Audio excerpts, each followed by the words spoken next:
It was the first step in a nuclear nightmare. As far as we know at this hour, no worse than that. But a government official said that a breakdown in an atomic power plant in Pennsylvania today is probably the worst nuclear reactor accident to date.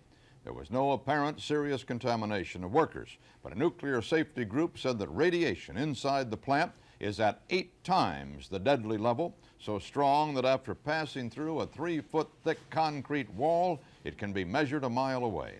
Gary Shepard reports from Harrisburg. The accident occurred here at the 3 Mile Island nuclear power plant a dozen miles south of Harrisburg.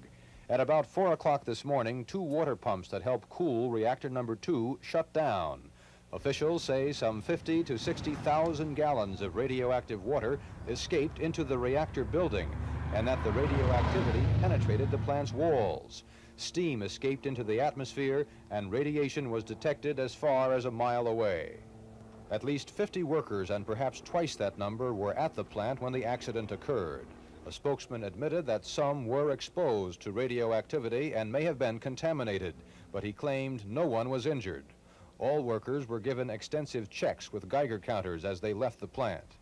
Reporters were not permitted inside the facility today, but this is what reactor number 2's control room looked like last September when it was still undergoing testing.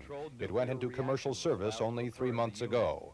Officials from Metropolitan Edison Company, which operates the plant, attempted to minimize the seriousness of the accident, saying the public was never in danger. We may have some minor fuel damage, but we don't believe at this point that it's extensive. The radiation levels at the site boundary are really only a tenth of the general emergency level where we normally get concerned. We do have our crews out. We're monitoring for airborne contamination. The amount that we found is minimal.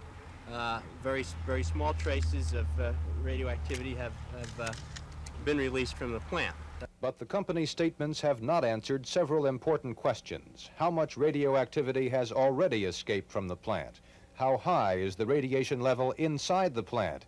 And is there still a high level of radioactive steam inside? The Nuclear Regulatory Commission has already begun a complete investigation into today's accident. Power company officials say it will be weeks, perhaps months, before reactor number 2 is back in operation. Gary Shepard, CBS News, Middletown, Pennsylvania.